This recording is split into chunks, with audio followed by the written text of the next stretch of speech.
Shah Bano case एक divorce case है और आप लोग भी आए दिन डिवोर्स केस के बारे में सुनते रहते होंगे। सोसाइटी में इस चीज से कुछ खास फर्क नहीं पड़ता क्योंकि दो लोगों के बीच की पर्सनल बात है। अगर आपके मोहल्ले में किसी का डिवोर्स हो रहा होगा तो उससे आपको कुछ फर्क नहीं पड़ेगा। लेकिन शाहबानो के डिवोर्स केस में ऐसा क्या हो गया था कि पूरे देश में इसके लिए बवाल हो गया। यहाँ तक कि सुप्रीम कोर्ट का फैसला पलटने के लिए सरकार को पार्लियामेंट में एक बिल तक पास करवाना पड़ा। ऐसा भी इस केस में क्या हुआ था कि उस टाइम के देश के प्रधानमंत्री तक को दो पति पत्नी के झगड़े के बीच में आना पड़ा।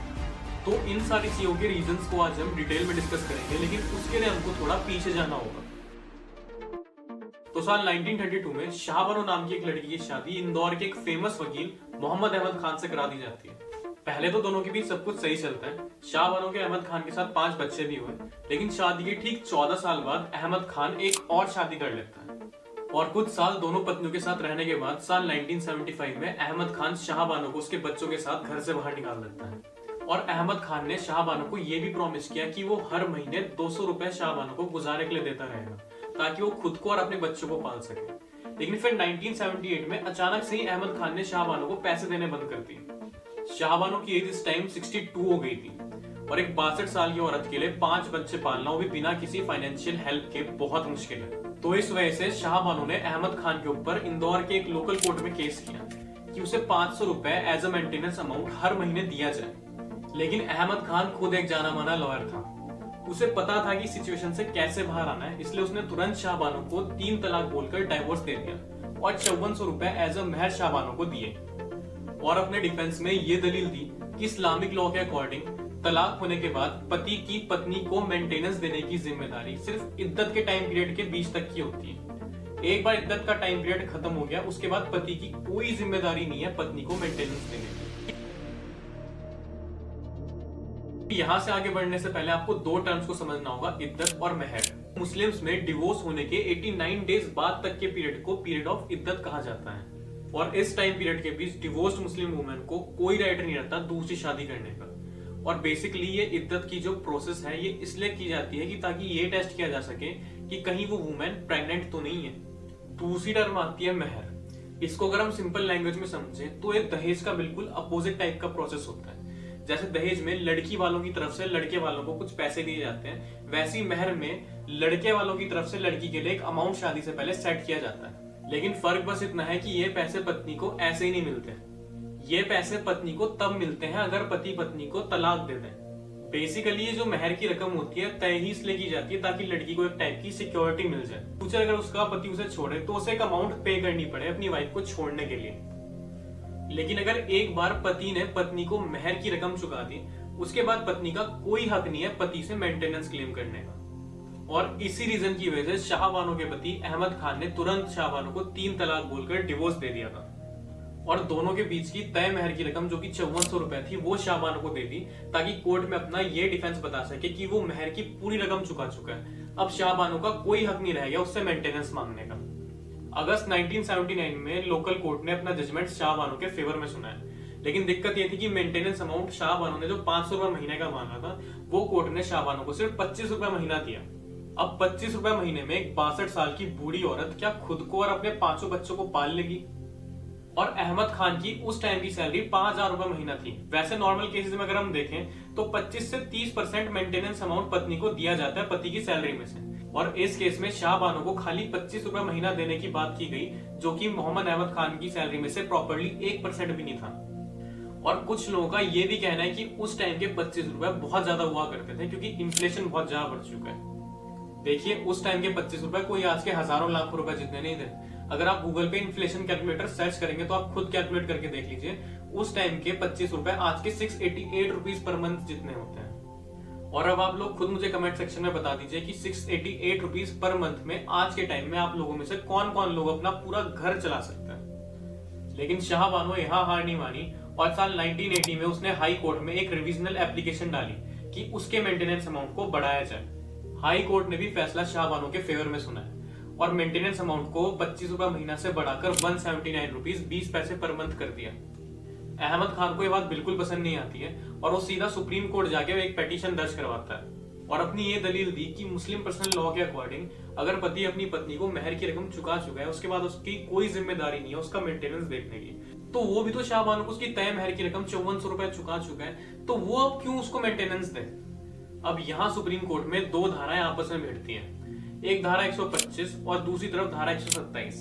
धारा 125 ये कहती है कि पति की जिम्मेदारी है तलाक के बाद पत्नी का मेंटेनेंस देखने की, और धारा 127 में वो सिचुएशंस दी गई थी जिसमें कोर्ट मेंटेनेंस अमाउंट को कैंसिल कर सकता है। और धारा 127 के दूसरे सेक्शन में यही सेम मेहर वाली बात लिखी है कि पत्नी को अगर कोई तय रकम मिल चुकी है तो कोर्ट इस सिचुएशन में मेंटेनेंस अमाउंट को कैंसिल कर सकता है। सुप्रीम कोर्ट में पहले केस 2 जजेस की बेंचों पे सुना जा रहा था, लेकिन केस की गंभीरता को देखते हुए इस केस को 5 जजेस की बेंच पे ट्रांसफर करवा दिया गया।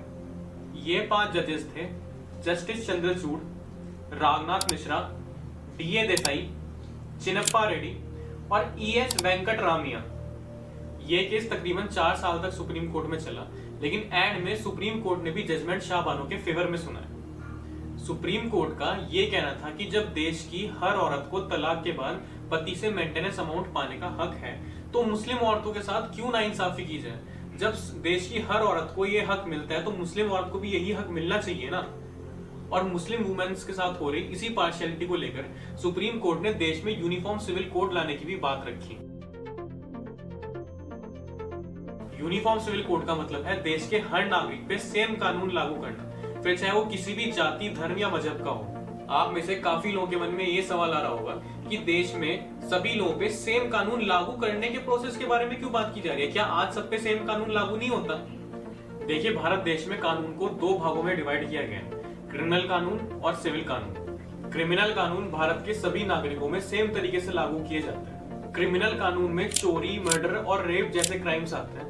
जैसे इंडिया में जो मर्डर के लिए मिनिमम सजा होती है वो उम्र कैद की होती है, तो अगर इंडिया के किसी भी नागरिक ने मर्डर किया तो उसको उम्र कैद की ही सजा होगी, चाहे वो किसी भी जाति या धर्म का हो। सिविल कानून में शादी, डिवोर्स और मेंटेनेंस अमाउंट जैसी चीजें आती हैं। ये कानून हर धर्म में अलग अलग तरीके से लागू होते हैं। जैसे हिंदूज में जो शादी को लीगली डिक्लेयर किया जाता है वो 7 फेरे लेने के बाद डिक्लेयर किया जाता है, और मुस्लिम्स में शादी को 3 बार कबूल है बोलकर डिक्लेयर किया जाता है। और डिवोर्स में भी अलग अलग धर्मों में अलग अलग प्रोसीजर्स अपनाए जाते हैं, तो उसी हिसाब से हर धर्म में अलग अलग कानून लगता है। और देश में यूनिफॉर्म सिविल कोड लाने का ये मतलब है कि फिलहाल जो देश में डिफरेंट सिविल कानून वाला सिस्टम चल रहा है इसे पूरी तरीके से खत्म किया जाएगा, और देश के सभी नागरिकों के लिए, चाहे वो किसी भी धर्म का हो, उसको सेम कानून फॉलो करना पड़ेगा, चाहे वो शादी हो या डिवोर्स।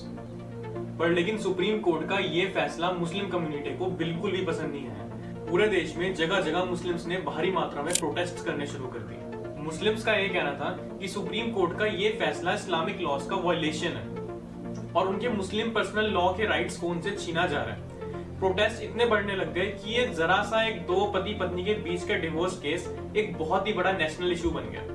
प्रोटेस्टर्स ने उस समय की करंट गवर्नमेंट को भी काफी ज्यादा क्रिटिसाइज करना शुरू कर दिया था। उस टाइम के प्राइम मिनिस्टर राजीव गांधी ये सारे प्रोटेस्ट देखकर काफी डर गए। उनको ये लगा कि अगर उन्होंने सुप्रीम कोर्ट के जजमेंट के खिलाफ कोई एक्शन नहीं लिया तो इतना बड़ा मुस्लिम वोट बैंक उनके हाथों से निकल जाएगा। फिर साल 1986 में देश के मुसलमानों को खुश करने के लिए राजीव गांधी ने एक पार्लियामेंट में बिल पास करवाया जिसका नाम था मुस्लिम वुमेन एक्ट। इस एक्ट के सेक्शन 3(1)(a) में ये लिखा था कि मुस्लिम हस्बैंड अपनी डिवोर्स्ड वाइफ को सिर्फ पीरियड ऑफ इद्दत तक ही मेंटेन करेगा। इद्दत के 89 डेज खत्म होने के बाद उसके हस्बैंड की कोई रिस्पॉन्सिबिलिटी नहीं है अपनी वाइफ को मेंटेनेंस देने की। दूसरा, इस एक्ट में ये लिखा था कि अगर मुस्लिम वुमेन अपने आप को खुद मेंटेन करने के लिए कैपेबल नहीं है तो उसके बच्चे या उसके पुराने परिवार वाले उसको मेंटेन करेंगे। तीसरा, इस केस में ये लिखा था कि अगर लड़की के बच्चे या उसके परिवार वाले भी उसको कैपेबल नहीं है मेंटेन करने के लिए तो वक्फ बोर्ड की जिम्मेदारी होगी उसको मेंटेन करने की। वक्फ बोर्ड मुस्लिम्स में एक टाइप की चैरिटी को कहा जाता है कि अगर मुस्लिम वुमेन को कोई भी मेंटेन करने के लिए तैयार नहीं है, कोई भी मेंटेन करने के लिए कैपेबल नहीं है, तो एंड में वक्फ बोर्ड उसको मेंटेन करेगा।